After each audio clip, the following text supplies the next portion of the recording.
দেবের action shooting চলছে। এই কথাটা আমি আমার চ্যানেল খোলার পর থেকে হয়তো ফার্স্ট টাইম শুনলাম।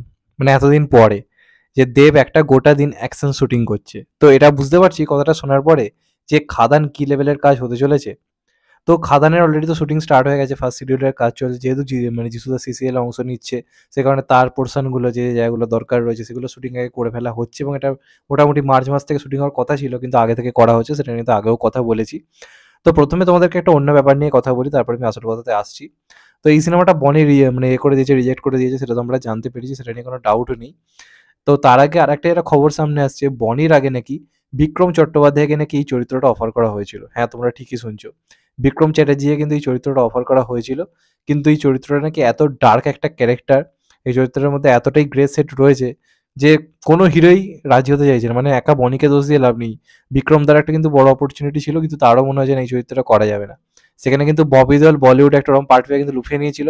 তার ফলে কি হয়েছে, ববি দেওলের কেরিয়ারই তৈরি হয়ে গেছে আবার। তো জানি না বাঙালিরা কেন এই ভুলটা করছে। তো এর থেকে একটা জিনিস ক্লিয়ারলি বোঝা যাচ্ছে, এই চরিত্রটা এতটাই গ্রেসেড এবং ডার্ক ক্যারেক্টার, এমনটা নাকি বাংলায় কখনো আসেনি, যে কারণে বনিও রিজেক্ট করে দিয়েছে, বিক্রম দাও রিজেক্ট করে দিয়েছে।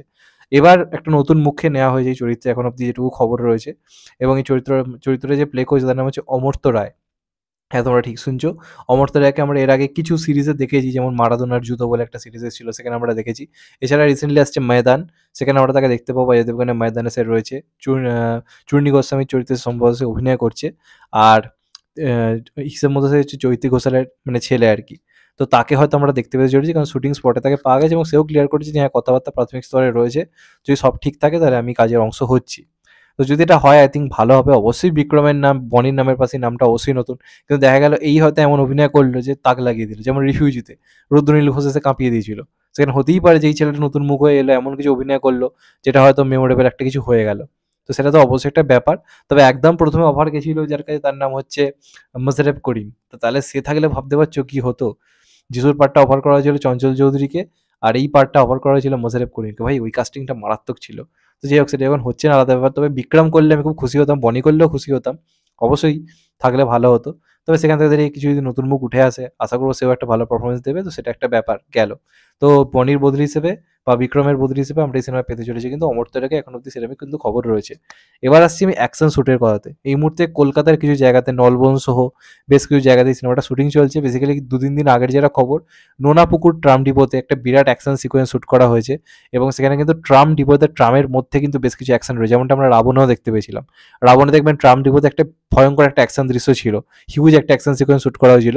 এখানেও কিন্তু ওরকম একটা দেবদার মারাত্মক একটা অ্যাকশন সিকোয়েন্স রয়েছে, এবং সেটা খুব বড় স্কেলে বড়ভাবে কিন্তু বানানো হচ্ছে। তো এবার দেখা যাক ফাইনালি সেটাকে কীভাবে মানে জিনিসটাকে বানানো হয়। তো ভাল লাগছে ব্যাপারটা শুনে যে দেবদা ব্যাক ইন অ্যাকশন, দেবদা অ্যাকশন শুটিং করছে, এটা ওটা করছে। এবং রানীগঞ্জে যে শুটিংটা হওয়ার কথা রয়েছে সেটা বেসিক্যালি কিন্তু ফার্স্ট শিডিউলের অংশ নয়। ফার্স্ট শিডিউলটা বেসিক্যালি কলকাতা থেকে এই সমস্ত জায়গার মধ্যে শ্যুট, সেটাই হচ্ছে। আর রানীগঞ্জের ব্যাপারটা এটা রয়েছে, সেটা কিন্তু বেসিক্যালি হবে মোটামুটি মার্চ মাসের শেষ দিক করে। তো দেখা যাক সব মিলিয়ে কেমন হয়। তো একটা জিনিস বোঝা যাচ্ছে, কলকাতাতে এই সিনেমার যখন অ্যাকশন সিকোয়েন্স রয়েছে মানে কি, এই বাবার সময়ের যে গল্পটা সেখানেও প্রচুর অ্যাকশন থাকবে, ছেলের সময়ও কিন্তু প্রচুর অ্যাকশন থাকবে, এই ব্যাপারটা কিন্তু বোঝা যাচ্ছে। আর যিশুদার চরিত্রটা মানে প্রেজেন্ট টাইমেও কিন্তু রয়েছে, মানে যিশুদার যে চরিত্রটা, দেবের যে ছেলে চরিত্রটি যখন উপস্থিতি, তখন কিন্তু আমরা যিশুর চরিত্রটার উপস্থিতি পাবো, কারণ যিশুদা কিন্তু কলকাতায় শ্যুট করছে। কলকাতার গল্পটা কিন্তু প্রেজেন্টের গল্প থাকবে, আর কয়লাখলি গল্পটা কিন্তু পাস্টের গল্প থাকবে, এমনটাই খবর রয়েছে। তো এর থেকে খানিকটা স্টোরি আন্দাজ করা যাচ্ছে, তবে এর থেকে ভয়ঙ্কর ভয়ঙ্কর কিছু ব্যাপার রয়েছে, বড় ইউনিভার্স করার প্ল্যান চলছে।